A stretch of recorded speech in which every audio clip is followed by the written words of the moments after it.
నేను ఆయన్ని నమ్మి ఈ ఇంటికి కోడలిగా వచ్చాను. ఈ ఇంట్లో ఉండే అర్హత ఆయనకే లేనప్పుడు మరి నాకెక్కడి నుంచి వస్తుంది? ఇలాంటి వాడితో కాపురం చేసే కన్నా నేనే ఇంట్లో నుంచి వెళ్ళిపోవడం బెటర్.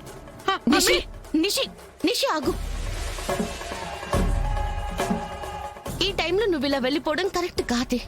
వచ్చిందమ్మా నీతి శక్తులు చెప్పటానికి పెద్ద ప్రవచనాల బుట్ట. నా ప్లేస్లో నువ్వుండి ఆలోచించవే, అప్పుడు అర్థమవుతుంది నీకు నా బాధ.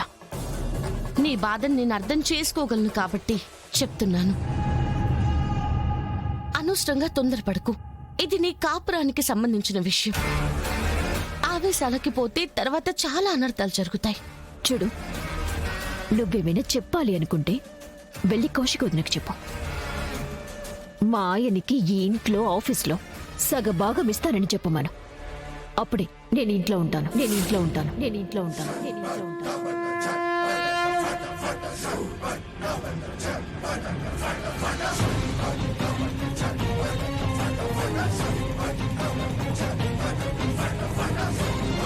క్షమించు నిష్క, ఈ విషయంలో నీకు ఎలాంటి హెల్ప్ చేయలేం. అక్క నిర్ణయాన్ని మేం కాదనలేం. అయితే నా నిర్ణయానికి కూడా అడ్డుపడకండి, నా దారికి కూడా అడ్డు రాకండి. నిషి నిషి నిషి నిషి అయ్యో అమ్మే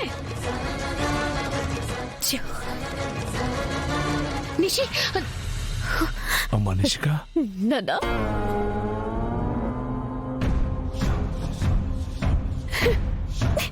ఏంటమ్మా ఏమైంది? ఎందుకు ఏడుస్తున్నావు? ఇంత హడావుడిగా ఎక్కడికి వెళ్తున్నావమ్మా? మన ఇంటికి నాన్నా, నేను ఇక్కడ ఉండలేను. అందరూ కలిసి నన్ను మోసం చేశారు. యువరాజ్ని ఇంట్లో నుంచి బయటికి ఎంటేస్తున్నాను నాన్న. ఈ ఇంట్లో ఆయనకి స్థానం లేనప్పుడు నాకెలా ఉంటుంది? ఏంటమ్మా నువ్వు చెప్పేది? జగదాత్రి, ఏంటమ్మా ఏం జరుగుతుంది ఇక్కడ? నాన్న, ముందు మీరు లోపలికి రండి, తర్వాత మాట్లాడుకుందాం. రండి నాన్న. పదమ్మా, నేను వచ్చాను కదా, నేను మాట్లాడతాను. పద. అది కాదు నాన్న, నేను మాట్లాడతాను. పదమ్మా, రా రామ్మా.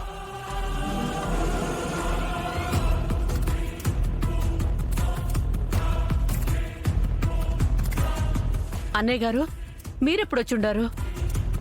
ఇప్పుడే వచ్చానమ్మా. మంచిదన్నయ్య. అయినా నువ్వేడుకమ్మి పోయేడిది? పోవలసిన వాళ్లే సిగ్గు శరము లేకుండా దర్జాగా ఇంట్లో పడుంటుండారు.